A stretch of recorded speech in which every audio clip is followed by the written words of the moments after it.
오늘 모실 분은 정말 영상을 잘 받으시는 분입니다. 일단 박수 한번 드릴까요? 네.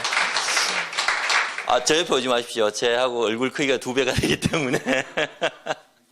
오늘 같이 볼 주제는 서평 콘서트 SK 아트센터 나비하고 같이 하고 있고요. CEO의 건강이 조직의 경쟁력이다 라는 주제로 시작을 했습니다. 네 권의 그 CEO의 건강 경영이라는 주제로 네 권을 선정을 했습니다. 내망현, 오늘 최고의 책입니다. 이 책 정말 제가 읽고 나서 한국에서 의학 도서에 새로운 장이 열렸구나 라는 생각을 했거든요. 바로 그 책이고, 요거는 이제 일본에서 나온 이 시하라 유미 박사의 몸이 원하는 장수요법입니다. 제가 기자님 강의 끝나고 결론 때 아주 간단하게 말씀드리면 면역력을 높여라. 면역력이 올라가야 되는데 어떻게 하면 올라갈 거냐? 옛날 어르신 말씀대로 하시면 됩니다. 몸을 따뜻하게 해라. 체온이 1도만 올라가면 면역력이 30%가 올라간다. 이런 이야기들을 하고 있습니다. 그리고 이제 한국의 저자로 다시 넘어와서 내 몸을 살리는 역설건강법, 한의학에 접근을 해봤고요. 마지막으로 발효식, 식의 동원이라고 그러죠. 먹는 거하고 의술은 같은 근원을 가지고 있거든요. 그래서 먹는 것에서 특히 우리 발효식이라 그러면 가장 대표적인 게 된장하고 김치입니다. 이런 발효식이 답이다라는 주제까지를 했고요. 예.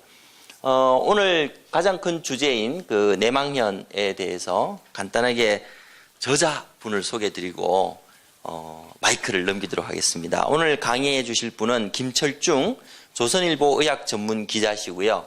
정말 그 드물게 의학 박사이시면서 언론에 몸을 담고 계신 분입니다. 그래서 자기만의 영역을 한국에서 열어가시는 분이고요. 경력으로서 제일 중요한 것은 99년에 조선일보에 의학 전문 기자로 그 입사를 하셨습니다만은 그동안의 그 성과와 그리고 아까 말씀드렸듯이 인물이 되는 이유로 이게 또 한국에서만 먹히는 게 아니고요. 글로벌리 먹혔습니다. 전 세계 과학기자연맹의 회장으로 취임을 하셨습니다. 다시 한번 박수를 좀 드려야 될 것 같은데. 네. 아마 한국인으로서는 최초죠. 전 세계 기자연맹 회장 되신 게. 아시아인으로. 예, 아시아인으로는 최초랍니다. 엄청납니다, 정말, 그죠?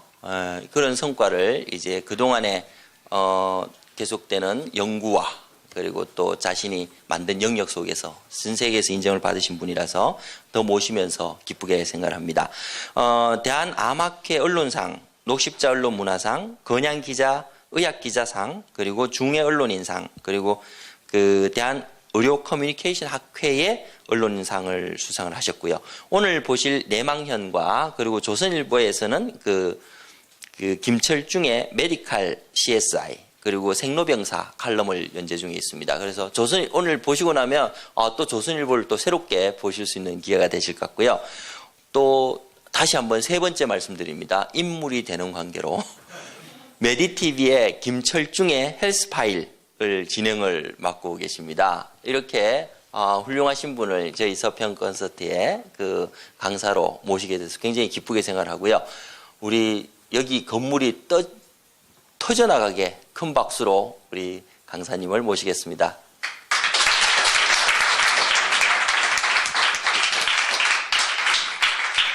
반갑습니다.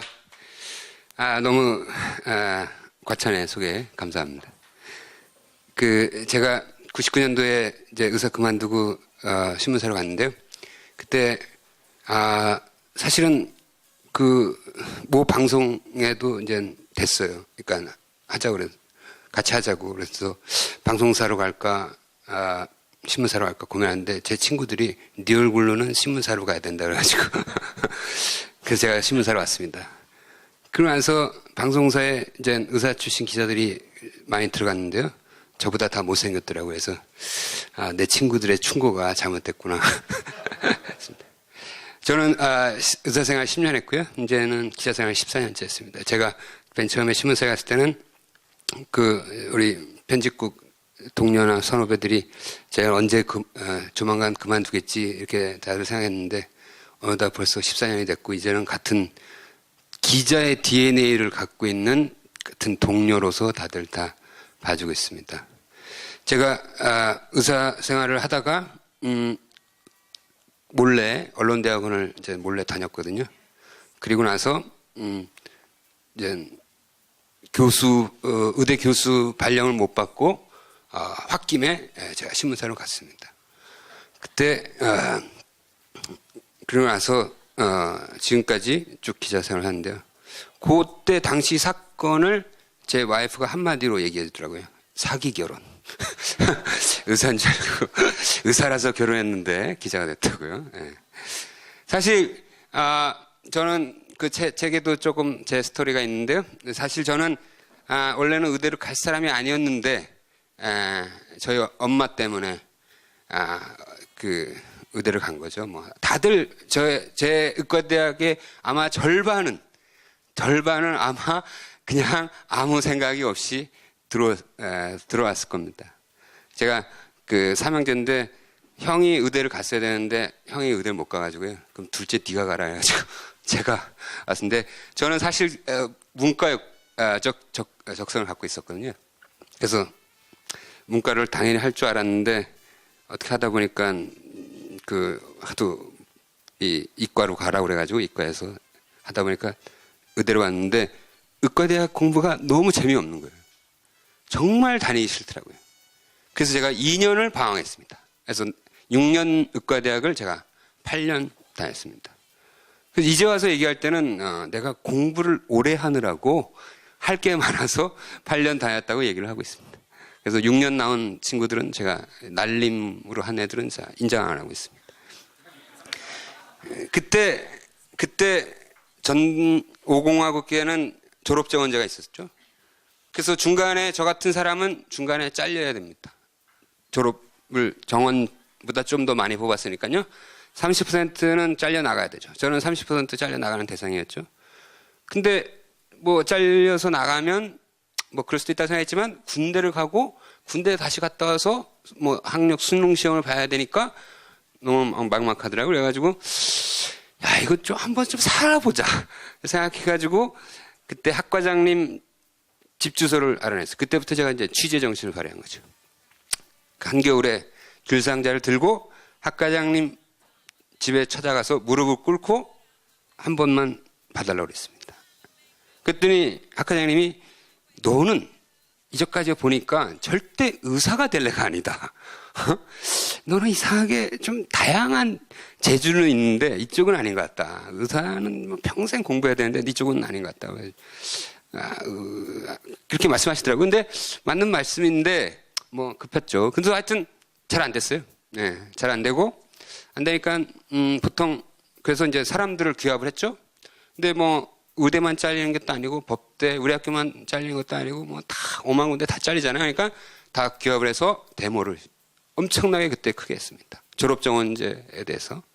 그래서 너무 시끄럽게 데모하니까 문교부 장관이 전격적으로 졸업정원제를 폐지해가지고 자 극적으로 낭떠러지까지 갔다가 극적으로 살아났습니다. 나중에 철들어서 공부를 해가지고 세월이 흘러서 제가 조선일보 기자가 됐고요. 그 학과장님은 국립보건원장이 되셨어요. 제가 찾아갔습니다. 원장님, 제가 의사 때려치고 조선일보 기자가 됐습니다. 했더니 저보고 절대 의사가 되지 말라던 우리 보건원장님께서 하시는 말씀이 우리 사회는 너 같은 의사도 필요해 그러더라고요. 즉, 저는 변함은 없지만, 즉, 과거에는 의학이라는 게 정말로 전문가 영역에서 전문가들이 계속 공부하고 연구해서 그걸 갖고 일반 환자나 사람들한테 알려주고 지시해주고 그게 메이저였지만 이제의 의학은 이제 우리의 건강은 의사의 손을 떠나고 있습니다. 그 과정을 설명해 드리겠습니다. 그렇기 때문에 이제 의료 정보를 다루는 의사들도 필요해진 거죠. 그래서 저 같은 사람도 그때 신문사에서 일하게 된 건데 저는 많은 병원과 많은 의사들을 다녔습니다. 환자도 아니면서 우리나라에서 제일 많은 의사를 만나고 있고 1000명의 핸드폰 번호를 갖고 있는 환자도 아닌 의사입니다. 그래서 그 사람들과 많이 얘기를 하고 보고 경험한 것들을 오늘 여러분한테 말씀드릴까 합니다.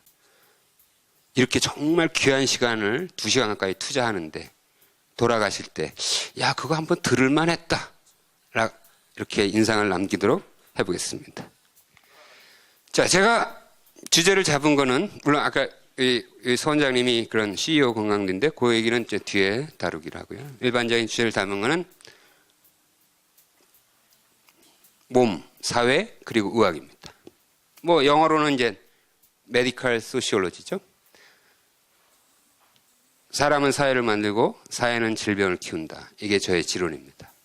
즉, 우리가 사회 변화는 인간의 몸에 흔적을 남깁니다. 우리가 알게 모르게 개인의 삶을 떠나서 우리 주변의 환경에 영향을 받아서 여러분의 몸에 질병이 차곡차곡 쌓이고 있는 거죠. 아프게 해놨기에, 우리가 아플 짓을 했기에 우리가 아픈 환자가 된다. 이게 어떻게 보면 저의 지론입니다. 자, 그러면 구체적으로 몸과 의학에 대해서 얘기해 보겠습니다. 놀랍게도요, 우리가 지금 건강과 우리의 여러분들이 받고 있는 의학은 어떤 과정을 거치고 앞으로 어떻게 갈 것인지를 한번 보겠습니다. 1965년도죠. 미국에서요, 도서관에서 건강서적을 대출 신청하면 금서입니다. 대출이 안 돼요. 일반인이 의학서적을 보면 안 되는 겁니다. 금서예요. 지금 만약에 그랬다면 난리가 나겠죠. 여기 교보문고에 가면은 건강서적이 200권, 300권 쌓여 있습니다. 그러나 불과 40년 전만 해도 건강서적은 일반인이 봐서는 안 되는 금서였습니다. 왜 그랬을까요? 섣불리 알았다가 건강을 망칠 수가 있다. 위험할 수가 있다. 죽을 수도 있다. 그렇기 때문에 보면 안 된다. 이건 의사들만 보고 의사 말만 들으면 된다라고 생각했습니다. 넌센스죠. 지금 생각하면. 근데 실제로 그랬던 거예요. 불과 40년 전. 그러던 것이 2000년대 좀 전, 1990년대에 내가 내 몸에 대한 기록, 환자 차트를 볼 수가 없었어요. 볼 수 없었죠? 병원이 독점하고 있었습니다. 의사가 독점하고 있었는데 왜 내 몸에 대한 기록을 니네들이 갖고 있냐 해가지고 미국에서 법이 풀렸습니다. 우리나라는 2000년도쯤에 공개법이 바뀌면서 내 기록은 언제든지 열람해서 볼 수 있게 됐습니다. 그것도 불과 20년 전 일입니다. 지금은 너무나 당연한 거죠. 카피해서 가져가고 CD에서 받아서 가져가는 거죠. 그리고 나서 정보에 관련해서 획기적인 것이 이제 인터넷입니다. 그래서 그걸 헬스 2.0 뭐 이런 식으로 합니다. 인터넷으로 많은 것들을 보기 시작합니다. 스마트폰으로 진료 끝나자마자 의사가 한 말이 맞는지 틀린지 스마트폰으로 즉석에서 검색해서 봅니다. 이제 많은 정보들이 그동안 의사나 병원이 독점했던 많은 정보들이 환자와 같이 쉐어를 하게 된 거죠. 인터넷에 너무나 많은 정보들이 있습니다. 여러분 환자 커뮤니티 한번 들어가 보세요. 의사들보다 너무나 전문적인 내용을 갖고 자기네들끼리 정보를 주고받고 토론을 합니다. 이런 약물이 미국에서 나왔다는데 기다려봐라. 우리나라 지금 임상시험 중이다. 이런 얘기를 나눕니다. 굉장히 전문적인 내용들이 왔다 갑니다. 없는 정보가 없습니다. 최근에 모든 서베이에서, 환자 서베이에서 의사한테 듣는 것보다 인터넷을 통해서 찾아서 얻는 것이 자기 건강관리의 창구라고 하고 있습니다. 병실에서도 스마트폰으로 모든 것들을 다 진료 기록뿐만 아니라 자기가 찍은 MRI 이런 것들도 스마트폰으로 다 검색할 수가 있습니다. 이제 정보는 스마트폰으로 다 모이고 있는 거죠. 과거에 가려졌던 게 이제 스마트폰으로. 옛날에는 정보가 옆 사람에서 배웠지만 이제는 스마트폰에서 배우는 거죠. 제가 네이버랑 무슨 암 프로젝트를 하나만 해서 암에 대한 정보를 만들어서 이제 네이버에 띄우는데요. 토요일, 일요일 날 30만 명이 들어와서 본답니다. 30만 명. 즉, 그것도 스마트폰으로 해요. 그러니까 모바일로요. 어마어마한 숫자들. 이게 좀 궁금하다. 누가 암 걸렸대? 그러면 그냥 바로 즉석에서 보는 거죠. 예. 지금 이 모바일 검색이 PC 검색을 거의 이제 육박을 했죠. 평일날도. 그래서 이제 곧 PC 검색을 뛰어넘은 거라고 하고 있습니다. 즉각적인 데서 보고 있는 거죠. 자기 건강과 관련된 즉각적인 거였어요. 그래서 이게 과거의 모식도입니다. 의사는 의학 지식과 임상 경험을 갖고 있고 환자는 기껏해야 이웃들이나 가족들, 잡지. 상대가 안 되는 게임이었죠. 상대가 안 되는 게임이었는데 지금 어떻습니까? 의사들의 행태는 비슷해요. 근데 이 환자, 즉 의료의 소비자는 인터넷, 의학정보, 환자들의 경험, 이 의사들의 형태와 비슷하게 바뀐 거죠. 이제는 균형감을 이루고 있는 거죠.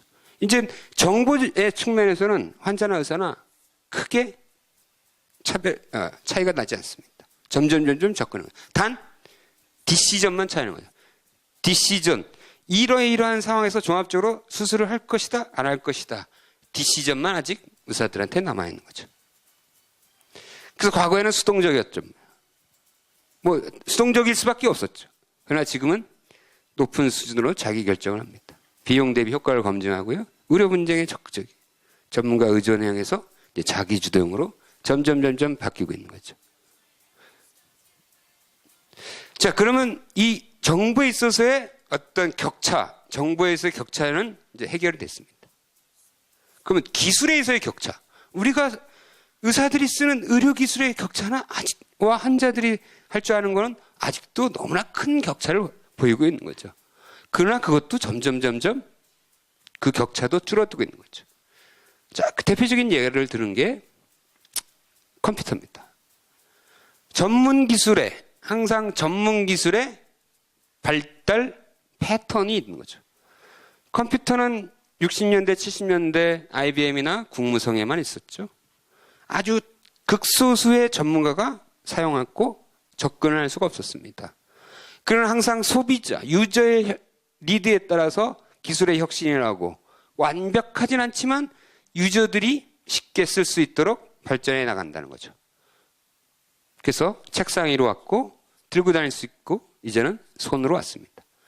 자, 그럼 이거는 일반적인 공학의 어떤 전문 기술이라고 쳤을 때 그럼 환자의 생명과 건강을 다루는 의료 기술은 어떨까? 그것도 비슷한 패턴으로 간다는 거죠. 과거에 MRI를 찍으려면 1988년에 MRI는 서울에서 딱 2대 있었습니다. 20년, 23년, 25년 전에요. 지금은 우리 동네 정형외과 클리닉에도 MRI를 갖고 있어요.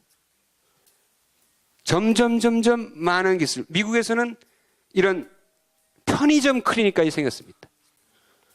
편의점 안에 들어가서 편의점 같은 클리닉에서 검사받고 웬만한 거 진찰받고 다 하고 있는 거죠. 과거 큰 대학병원에 가서만 해서 의사를 만나야지만 가능했던 것들이 조그만 동네 클리닉뿐만 아니라 집으로 가고 집에서 혈압 재고, 심전도 재고 웬만한 것들은 다 재고 있습니다. 첨단 홈 헬스케어 기구들이 나오고 있어요.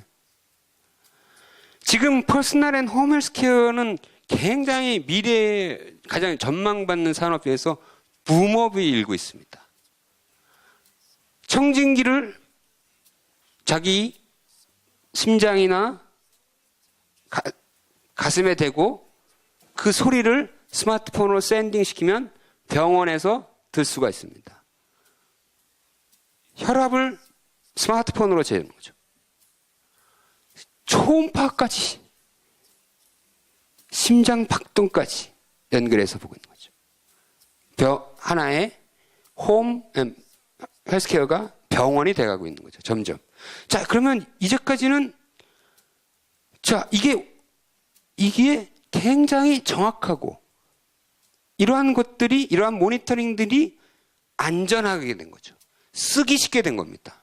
과거 병원에 가서만 가능했던 것들이 집에서도 가능한 거죠. 제 주변에서도 가능한 거죠. 그만큼 일반적인 전문 기술의 발달 형태랑 똑같이 의료기술도 가더라는 거죠. 점점 누구한테 가요? 환자한테, 유저한테 간다는 겁니다.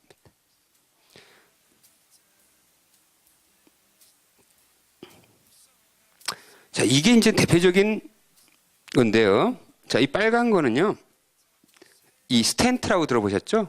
이 심장의 관상동맥이 좁아져 있으면 여기 구멍을 뚫어서 관을 넣어서 그 그물망을 딱 넣어서 그 좁아진 관상동맥을 넓혀주는 거죠. 그 전에는 어떻게 했냐면 관상동맥 우회술이라고 해가지고요.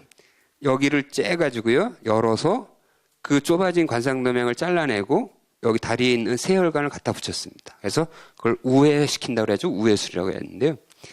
1990년대 초반까지 관상동맥 우회술은 대세였습니다.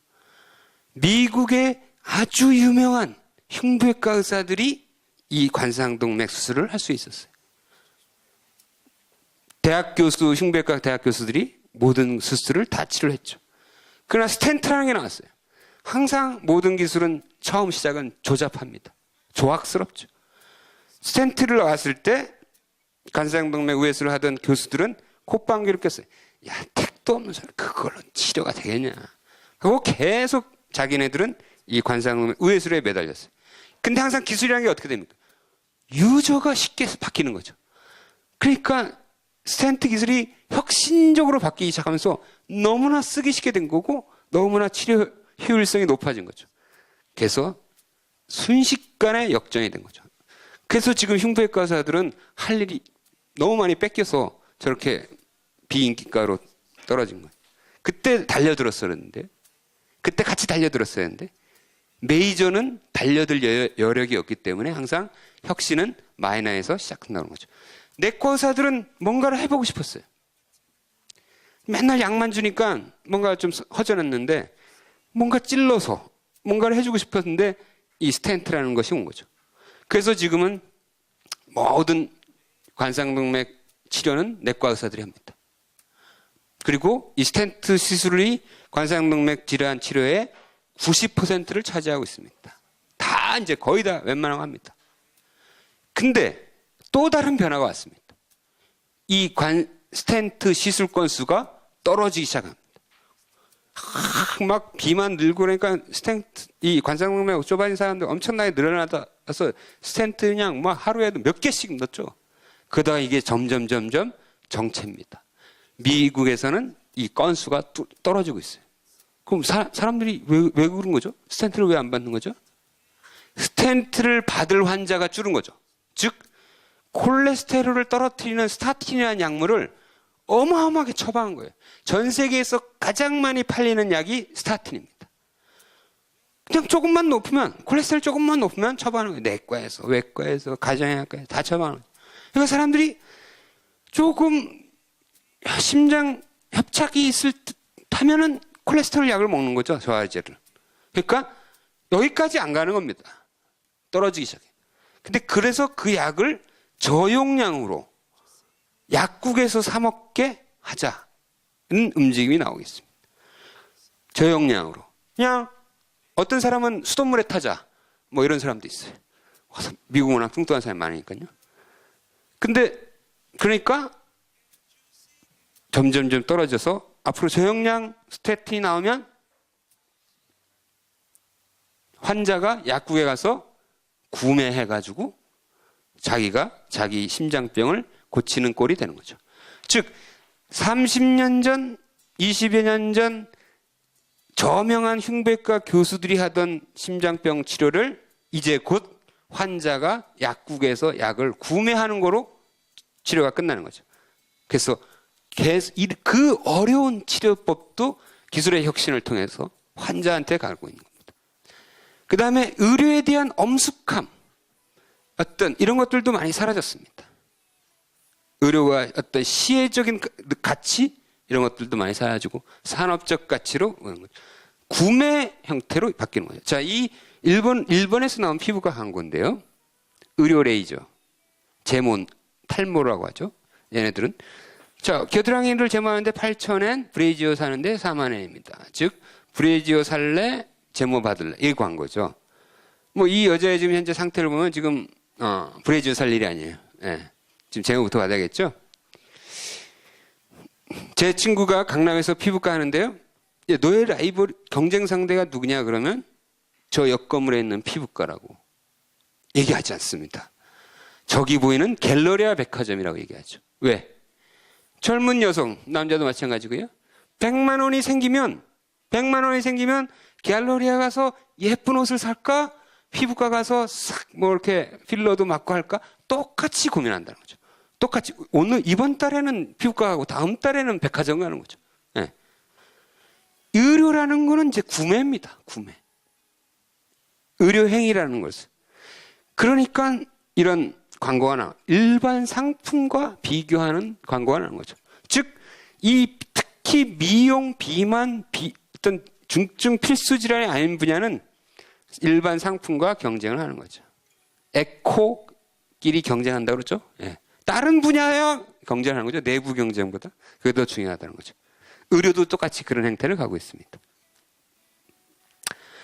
자, 그리고 이게 지금 현재 아주 일반적으로 우리가 알게 모르게 변화하고 있는 상황입니다. 거기에 더 추가로 메가 트렌드가 또 오고 있습니다. 의학적 분야에서요. 메가 트렌드가 세계의 메가 트렌드가 오고 있는데요. 첫 번째가 세포입니다. 지금까지는 세포를 갖고 뭘 하질 못했어요. 즉, 제 심장이 망가지면 그걸 약물로서 그 기능을 보완하거나 제 콩팥이 망가지면 다른 사람의 장기를 떼와서 이식받는 수밖에 없었죠. 그 심장 그 세포 자체를 어떻게 할 수는 없었죠. 그러나 이제 줄기세포가 그 역할을 해주는 거죠. 지금은 굉장히 혼란스러운 시기입니다. 사기꾼이다, 아니다, 미래의 의학이다, 혼란스럽죠. 그러나 점점 가닥이 잡히고 있습니다. 이런 상황에서는 줄기세포를 어떻게 넣으면 어느 정도의 효과가 있더라. 이런 연구들이 계속 나오고 있습니다. 이제 점점 가닥이 잡히고 있습니다. 그 가닥이 잡히는 숫자들이 늘어나면 확 클리닉들에서 쓰이기 시작한 거죠. 그래서 지금 상태는 스템셀 워라고 얘기를 하고 있습니다. 그것이 정리가 되면 확 보편화되는 거죠. 1978년도에 전 인류 역사상 최초로 영국에서 시험관 아이가 나왔습니다. 영국에서요. 희한한 일이죠. 그때는 뭐 어떻게 인간의 그 당시의 논쟁의 핵심은요. 어떻게 정자와 난자를 신이 내린 자연스러운 과정을 통해서 수정을 시키지 않고 실험실에서 접시에 올려놓고 수정을 시키냐. 그게 뜨거운 논쟁이었어요. 윤리적 논쟁이었어요. 지금 시험관 아이가 그런 논쟁했다가는 뭐 완전히 구시대적 인물로 되는 거죠. 1978년에 나오고요. 우리나라가 85년도에 나왔습니다. 그리고 5년이 지나서 89년도에 전국에 20개의 시험관 아이 클리닉이 생기고요. 90년대 중반에는 전국에 50몇 개의 시험관 아이 클리닉이 생깁니다. 자, 지금 우리가 줄기세포 클리닉이 차병원이 처음 하나 시작했어요. 분당에서. 앞으로 5년 후면 20개. 5년 후면 전국에 다 생긴 겁니다. 그럼 어디 가서든지 셀 세라피를 받을 수 있는 거죠. 그러면 어떻게 됩니까? 자기가 몸에서 어떤 상처가 생기고 그 장기에 손상이 오고 이럴 때 세포를 갖다 떼어주는 거죠. 이거는 혁신입니다. 더 이상 장기가 망가지지 않도록 부품을 갈아 넣어준다는 거죠. 즉 환자가 중증 상태로 가지 않도록 거기서 머물 수 있도록 해줄 수 있다는 겁니다. 이제 많은 환자들이 굉장히 액티브한 상태로 남아있을 수 있는 찬스가 오는 겁니다. 두 번째는 DNA입니다. 멘델이 유전자 법칙을 발견한 이후에 2000년대 게놈 프로젝트가 완성됐습니다. 한 명, 홍길동이라는 그 한 명의 30억 쌍의 염기 서열을 쫙 컴퓨터로 DB화해서 한 거죠. 10조 원이 써서 10년에 걸렸죠. 그러나 지금은 점점 줄어서 약 3,000달러, 4,000달러 정도까지 내려왔죠. 이제 곧 1,000달러가 된다는 겁니다. 1,000달러요. 자, 보통 병원에서요, 제주도 왕복하는 여행 정도면 검사 받습니다. 그러니까 약 100만 원 정도면, 그래, 뭐, 제주도 한번 안 가지, 뭐, MRI 뭐, 하나 찍자. 100만 원 정도면은 그냥 아주 큰 저항 없이 구매를 하거든요. 자, 그러면 100만 원 수준으로 내려온 거죠. 앞으로, 곧. 자, 그러면 유전자 검사를 받을 수 있는 거죠. 뭐, 미국에서는 이게 친자 확인 그 키트를 약국에서 팔더라고요. 하여튼 DNA를 뱅킹을 하게 되면은 지금도 오늘도 전 세계 연구소에서 어떤 유전자가 어떤 질병을 일으키고 어떤 유전자가 어떤 질병을 예방하는 효과가 있더라는 것이 매일 수십 개씩 쏟아져 나옵니다. 자, 그 뱅킹을 해놓으면 자기의 유전자를 계속 시뮬레이션 할 수 있어요. 어떤 전립선과 관련된 유전자가 나오고 어떤 암에 관련된 유전자가 나온 거를 자기 유전자와 시뮬레이션 할 수 있는 거죠. 즉, 예측할 수가 있다는 겁니다. 위험성을 예측할 수가 있다는 거죠. 중병에 대한 위험성. 내가 천식에 걸릴 위험성이 있는지 없는지, 내가 담배를 펴서 폐암에 걸릴 위험성이 어느 정도가 되는지를 예측할 수가 있는 거죠. 과거에는 모든 것을 다 체질 탓, 팔자 탓으로 했지만 이제는 유전자가 그것을 과학적으로 확률로서 분석을 해주는 거죠. 자, 그래서 내가 대장암에 걸릴 확률이 80%라고 나왔을 때 어쩌라고 이렇게 생각할 수도 있죠.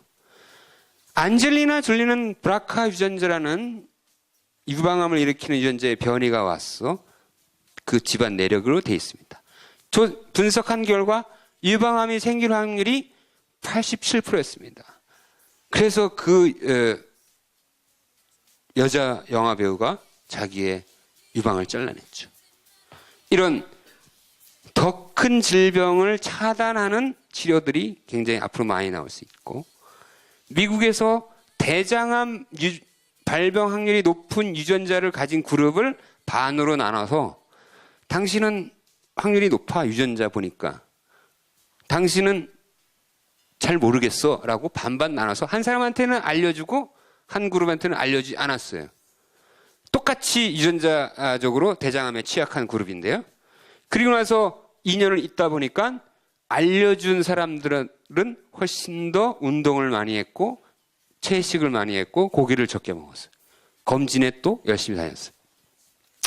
그 사람 알려주지 않은 그룹은 행동의 변화가 없었습니다. 즉 그래서 알려준 그룹은 훨씬 대장암 확률이 낮아졌습니다. 즉 이런 것들이 과거에는 질병 상태가 왔을 때 치료했다면 이제는 예측하는 상황에서 인터벤션을 하는 거죠. 뭔가 조작을 하는 겁니다. 뭔가 자기 자신을 개선을 하는 거죠. 그런 것들이 또한 중병을 가는 것을 차단을 시킬 수가 있는 거죠.